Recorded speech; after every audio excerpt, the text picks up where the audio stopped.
Nongere ngusuhuze kandi nongere nguramutse nshuti wemeye gukurikira MC Rubangukana Bigwi.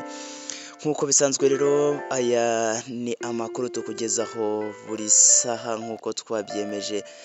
Nyemera rero amakuru yacu tuyahere hanze y'u Rwanda tubanze twigire i Rwotamasimbi. Ahangaha barimo baragira bati igitutu cy'abashoramari cyatumye Donald Trump ahagarika by'agateganyo imisoro yashyiriweho ibindi bihugu.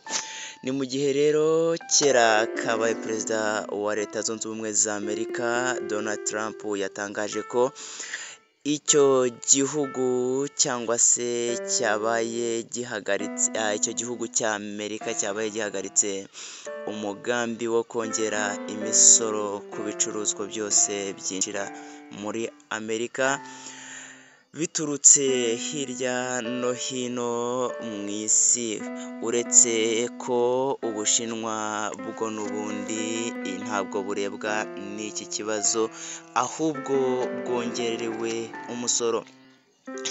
Amerika yari iherutse gushyiraho imisoro ku bicuruzwa bituruka hirya no hino, buri gihugu kigashyirirwaho umusoro wihariye nk'aho Vietnam yari yarashyiriweho umusoro wa 45% na 25% ku Bayapani.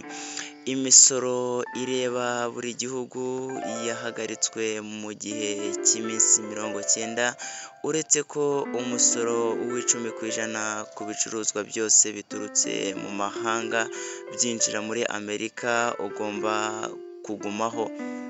Ubushinwa rero bwari bwarashyiriweho umusoro wa 34%, buhitamo kwihorera nabwo bushyiraho undi nk'uwo, bituma Donald Trump yongeraho agira 50%, Ubushinwa bukomeza kwinangira nabwo bushyiraho undi nk'uwo, bituma agera kuri 84%.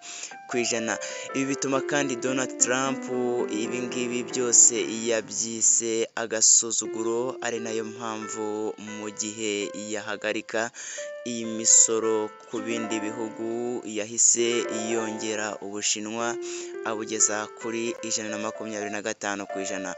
Uretse ko kandi yavuze ko adatekereza ko ashobora kuwongera kurenza icyo kigero. Yongeraho ko abayobozi b'Ubushinwa batumva uburyo bakwiriye kwitwara muri iki kibazo. Muri rusange rero iki cyemezo cyatewe ahanini n'ubwoba bw'abashoramari bwatumye Donald Trump abona ko gishobora kugira ingaruka zikomeye ku bukungu bwa Amerika, nk'uko byari bimaze iminsi bitangazwa n'ibigo by'ubushakashatsi mu by'ubukungu. Ikimenyetso cya mbere cyagaragaye mu cyumweru gishize ubwo amasoko y'imigabane hirya no hino ku isi yatangazwaga cyangwa se yataga agaciro mu buryo budasanzwe. Nko muri Amerika amasoko yatangaje ko agaciro ka miliyari 6 z'amadolari y'Amerika, ubwo ari ibintu byari bimaze nabi cyane.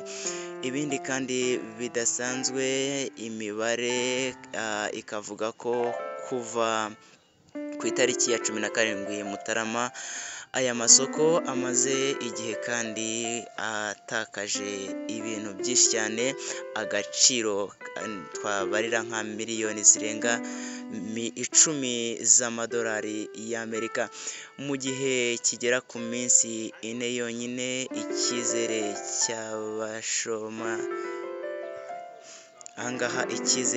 cy'abashoramari bakomeje kuvuga ko rwose ibintu bitoroshye, ndetse kandi mu gihe bavuga ko bamaze gutakaza ibintu, abantu benshi basaba Donald Trump kongera kureba neza iby'iki cyemezo. reka ngushimire rero weho ukomeje gukurikira MC Rubangukana bigwi nk'ibisanzwe, komeza ukore like, ukore subscribe, ukore share ndetse na comment, ibindi birakugeraho ku gihe. Ndagushimiye, njyewe ndi MC Rubangukana bigwi.